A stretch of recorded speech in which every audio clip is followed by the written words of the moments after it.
Welcome to the last blog of Andaman. ভিডিওটা একটু বড় হবে কারণ শেষের 4 দিন কিভাবে কাটিয়েছি সেটাই শেয়ার করব আজকে। 1:30টার ফেরি করে শহীদ দ্বীপ অর্থাৎ নীল আইল্যান্ড থেকে রওনা দিলাম স্বরাজ দ্বীপ মানে হ্যাভলক আইল্যান্ডের উদ্দেশ্যে। পৌঁছে গেলাম 2:40 নাগাদ। চেক ইন করলাম আমাদের হোটেল ডলফিন বিচ রিসর্টে। এরম দোতলা কটেজ টাইপ আছে এখানে, ওপরে একটা রুম আর নিচে একটা রুম। চলো নিচের রুম ট্যুরটা দিয়ে দিই। ওপরের রুমটাও ভালো কিন্তু নিচের রুমগুলো বেটার লেগেছে আমার। ঢুকলেই আগে আছে বসার জায়গা, তারপর আছে বাথরুম যেটা যথেষ্ট পরিষ্কার আর বড়, আর এই হলো বেডরুমটা। এই বড় বড় বিশাল জানলাগুলো আমার দারুণ লেগেছে। খুব একটা রেস্ট টেস্ট আমরা নিইনি, ওই কিছুক্ষণ বসে আমরা আবার বেরিয়ে পড়লাম রাধানগর বিচে যাওয়ার জন্য। এই বিচে আমরা সবচেয়ে বেশি ভিড় পেয়েছি, বাপ রে বাপ, সাংঘাতিক ভিড়। তেমন কিছু করলাম না এখানে, একটু ঘুরলাম, ছবি তুললাম, আবার ফেরত চলে গেলাম হোটেলে। রাতের দিকে হোটেলে না খেয়ে হাঁটি হাঁটি পা করতে করতে কাছেই কেরালা ক্যাফে রেস্টোতে ঢুকলাম। রাতের খাওয়া দাওয়া এখানেই সারবো। প্রথমেই নিলাম কোকোনাট শেক, বেশ ভালো লাগলো কিন্তু। আর এত গরম ছিল না, তাই ঠান্ডা ঠান্ডা শেকটা আরো বেশি ভালো লেগেছে খেতে। ওই দিনে টাটকা মাছ আর লবস্টার গুলো দেখানো হলো আমাদের, দেখলাম আর তারপর 2টো মাছও অর্ডার করলাম। আর ওইদিকে মা বলল ফিশ থালি খাবে। ফিশ থালিতে ছিল সাউথ ইন্ডিয়ান স্টাইলে নারকোল আর কারি পাতা দিয়ে মাছ, মিক্সড ভেজিটেবল থোরান অর্থাৎ নারকোল দিয়ে বিভিন্ন সবজি স্টার ফ্রাই করা, ডাল, পাঁপড়, আচার, ভাত আর রুটি। মন্দ ছিল না থালিটা। আমরা যে 2টো মাছ অর্ডার করেছিলাম তার মধ্যে এই মাছটার নাম মনে নেই। আমরা তাওয়া ফ্রাই করে দিতে বলেছিলাম এটাকে, কিন্তু মশলাটা একেবারেই ভালো লাগেনি। পরেরটা গ্রিলড রেড স্ন্যাপার ছিল। 2টো মাছই খুব টাটকা, কিন্তু একটাই অসুবিধা, আঁশটা ঠিকভাবে মোটেও ছাড়ানো হয়নি। আমরা সাথে কোকোনাট রাইসও নিয়েছিলাম। সব মিলিয়ে খারাপ হলো না খাওয়া দাওয়া, তবে খুব ভালোও হলো না। ব্যাস, তারপর আবার হোটেলে গিয়ে দিলাম ঘুম। পরের দিন সকালবেলা উঠে দিনটা শুরু করলাম গরম গরম চা দিয়ে। ব্রেকফাস্ট কমপ্লিমেন্টারি ছিল, তাই চা খেয়ে গেলাম সকালের জলখাবার সারতে। রেস্টুরেন্টের দিকে যাওয়ার পথে এই জায়গাটা বড় সুন্দর। কমপ্লিমেন্টারি ব্রেকফাস্টে ছিল ওই টোস্ট, লুচি, ঘুগনি, ডিম সেদ্ধ, ইডলি, জুস, এইসব। খুব আহামরি কিছু নয়, ঠিকই আছে আর কি। হ্যাভলক আইল্যান্ডে তেমন ঘুরতে যাওয়ার জায়গা আমরা পাইনি। আমাদের রিসর্টের বাইরেই স্কুটি ভাড়া করা যাচ্ছিল, তো সেখান থেকে স্কুটি করে আমরা সবাই বেরোলাম। বাবার স্কুটিতে বসে গেলাম বিচে। বিচের নাম কালো পাথর বলবো না কালা পাথর বলবো আমি জানি না। সেই ছোটবেলায় স্কুল ছুটি হওয়ার পর বাবা যেদিন আসতো মাঝে মাঝে স্কুটার নিয়ে আসতো, তখন যে আমার কি আনন্দ হতো। কত বছর পর আবার বাবার সাথে স্কুটিতে চড়ে সেই ছোটবেলার কথা মনে পড়ে গেল।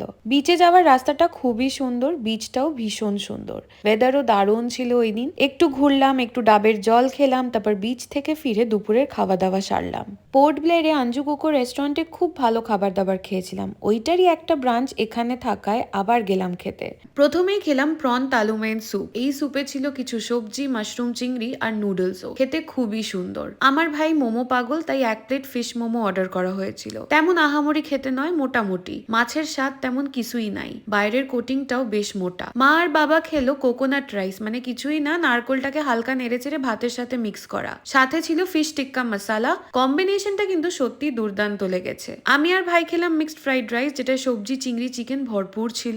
ফ্রাইড রাইসের সাথে খেলাম সেসেমি চিলি ফিশ। সেসেমি বাদ দাও, নর্মাল চিলি ফিশের মতোই খেতে। খাওয়া দাওয়ার পাটাপাট শেষ করলাম হালকা গরম ব্রাউনির সাথে ঠান্ডা ঠান্ডা ভ্যানিলা আইসক্রিম দিয়ে। খাবার ভীষণ ভালো, কিন্তু দামটা একটু বেশি লেগেছে আমার এখানেও আর পোর্ট ব্লেয়ারেও। রাতে কি খাওয়া দাওয়া করেছি সেটা শুট করা হয়নি, একদম ইচ্ছা করছিল না সেদিন। হ্যাভলকে 2 রাত থাকার পর পরের দিন পোর্ট ব্লেয়ারে ফেরার পালা। আমরা গেছিলাম ম্যাক্রুজ করে। নিচে 192 জনের বসার জায়গা আছে, ওখানে ভাড়া 1725 টাকা। আমরা বুক করেছিলাম ডিলাক্স সিট, যেটা ওপরে ছিল। ডিলাক্স সিটের ভাড়া 2250 টাকা করে। এইখানে 64 জনের বসার জায়গা, আর রয়্যাল সিটও আছে 8খানা, ওটা কেবিন স্টাইলের, ভাড়া 3100 টাকা করে। ফ্লাইট টেক অফ করার সময় যে ইনস্ট্রাকশনস দেয় যে কিভাবে কি করতে হবে বিপদ আপদের সময়, এখানেও সেই ইনস্ট্রাকশন দেওয়া হয়, তবে সামনে না, টিভিতে। সকালে ভারী জলখাবার খাওয়ায় আমরা দুপুরে কিছু খাইনি। 4:30তে আমাদের ক্রুজ ছাড়ার কথা ছিল, আর তখনই হালকা হালকা সবারই খিদে পায়। ম্যাক্রুজে কমপ্লিমেন্টারি কিছু নেই, সবই কিনে খেতে হবে। আমরা নিয়েছিলাম একটা চিকেন স্যান্ডউইচ, যেটা খেতে ঠিকঠাক ছিল। মাঝখানে চিকেনের পুর থাকলেও কোণের দিকগুলো ফাঁকা গড়ের মাঠ, কিচ্ছু নাই। ভাই পাউরুটি টাইপের কিছু দেখলেই পালায়, তাই ও নিজের জন্য নিসিনের একটা চিকেন কাপ নুডলস নিয়েছিল। আমি কাপ নুডলস খুব একটা পছন্দ করি না, কিন্তু ওই ভাইয়ের থেকে ভাগ না বসালে আর কিসের দিদি হলাম, তবে ওই একটুই খেয়েছি। তারপর খেলাম কলার চিপস। এটার ব্যাপারে কি আর বলবো, যেরম খেতে হয় সেরমই ছিল, ভালো। আর এই অনিয়ন রিংস গুলো এত ভালো ছিল যে আমি কলকাতা ফিরে এসে অ্যামাজনে অর্ডার করে আনিয়েছিলাম। অনেকটা বেরেস্তার মতো খেতে, কিন্তু চিপস ভার্সনে। শেষ করলাম এই মেলন ড্রিঙ্কটা দিয়ে, যার মধ্যে ছিল নাটা দে কোকো অর্থাৎ নারকোলের জেলির ছোট ছোট টুকরো, এইটা তেমন ভালো লাগেনি। পোর্ট ব্লেয়ার পৌঁছালাম বিকেল 5:30 নাগাদ।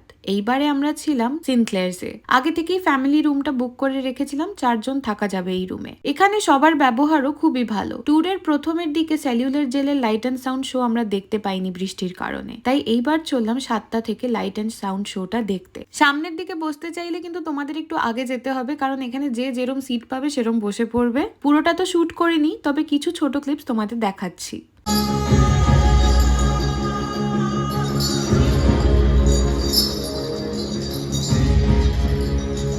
कोई माता की उम्मीदों पे न डाले पानी।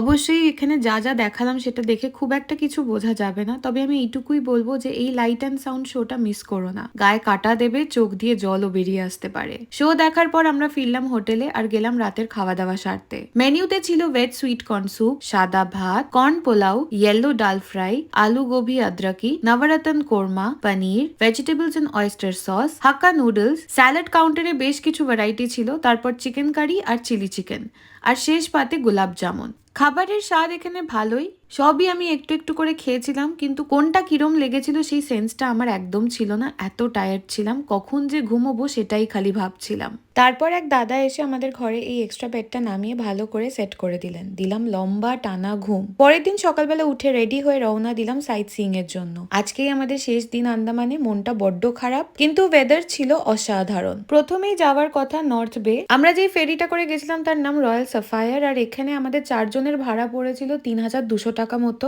15-20 মিনিট লাগে যেতে। 3 ঘন্টা নর্থ বেতে থাকার কথা, কিন্তু সত্যি বলতে আমার কাছে পুরোটাই টাইম ওয়েস্ট লেগেছে। ওয়াটার অ্যাক্টিভিটিস ছাড়া কিছুই নেই এইখানে। কিছু করার ছিল না বলে আমরা ঢুকলাম একটা ছোট দোকানে দুপুরের খাওয়া দাওয়া সারতে। কিছুই তেমন খাইনি, ওই একটা তন্দুরি হোল ফিশ নিয়েছিলাম, মোটামুটি ছিল। তারপর একটু এইদিক ওইদিক ঘুরলাম। এখান থেকে বেরিয়ে পৌঁছালাম আমরা রস আইল্যান্ড বা নেতাজি সুভাষচন্দ্র বোস দ্বীপে। এখানে টিকিট কাটার পর একটা টোকেন দেওয়া হয়, সেই টোকেন নাম্বারটা ডাকলে একটা এরম ব্যাটারি গাড়িতে উঠে শেষ প্রান্ত অব্দি যাওয়া যায়। ফেরার পথে আবার যখন ব্যাটারি গাড়ি চোখে পড়বে সেটাই উঠে যেতে পারো, বা হেঁটে চারিদিক ঘুরতে ঘুরতে ফিরে আসতে পারো। একটা কথা বলে দিই, নিজেদের জলের বোতল নিশ্চয়ই করে ক্যারি করবে, কারণ জল তেষ্টা এখানে পেলে শেষ। দোকান একেবারে সেই টিকিট কাউন্টারের কাছে, শেষ প্রান্ত থেকে অনেকটা পথ। এই সব ঘরবাড়িগুলো 2004-এর ভূমিকম্পতে বাজেভাবে ভেঙে গেছে, নষ্ট হয়ে গেছে। চারিদিকটা দেখতে দেখতেই আমরা পৌঁছে গেলাম একদম শেষ প্রান্তে। বেশ অনেকক্ষণ এখানে দাঁড়িয়ে হাওয়া খেয়ে নিচের দিকে হাঁটা দিলাম। আর একটা কথা বলি, এখানে আছে ভর্তি হরিণ, যেদিকে তাকাবে সেই দিকে হরিণ দেখতে পাবে। কিছু করে না এরা, কাছে গেলেও চুপচাপ দাঁড়িয়ে থাকে। এই বাড়িটাতে ব্রিটিশ সৈন্যদের থাকার ব্যবস্থা ছিল। এই জায়গাতে কমিশনারের বাংলো ছিল, কিন্তু সেটাই আর কিছুই নেই, সুতরাং একদম ফাঁকা জমির মতো লাগবে জায়গাটা। এই চার্চটা এখনো পুরোটা দাঁড়িয়ে আছে, আমি আর উঠতে পারিনি, আমার পায়ের অবস্থা ভীষণ খারাপ ছিল। আর এই জায়গাতে জুনিয়র অফিসারদের জন্য নাচ গান ইত্যাদির ব্যবস্থা থাকতো। এটার ভেতরে ঢুকতেই আমরা কিন্তু ময়ূর দেখতে পেয়েছি। এই আইল্যান্ডে লাইট অ্যান্ড সাউন্ড শো হয়, কিন্তু সেটা বন্ধ ছিল কিছু কারণে। পরের কয়েকটা স্লাইড একটু পজ করে তোমরা পড়ো, ভালো লাগবে, অনেক কিছু জানতে পারবে। হোটেল ফিরে এসে তেমন ভিডিও কিছু করিনি, মন অত্যন্ত খারাপ, কারণ বাড়ি ফেরার সময় হয়ে এসেছে। 10 দিন চোখের পলকে কেটে গেল যেন। এতটাই মন খারাপ যে সকালে জলখাবারে ছোলে ভাটুরে থাকা সত্ত্বেও একটাই খেয়েছি। সাথে খেয়েছিলাম নাগেটস, আর ওইদিকে স্ট্রবেরি মিল্কশেক আর সেমাইয়ের পায়েস। লবি এরিয়াটা ভীষণ সুন্দর, তাই চেক আউটের সময় এই জায়গাটা একটু ঘুরে দেখলাম আর তোমাদেরও দেখালাম। পোর্ট ব্লেয়ারের এয়ারপোর্টে পাখাগুলোর কি সাংঘাতিক সাইজ, বিশাল পাখা এক একটা।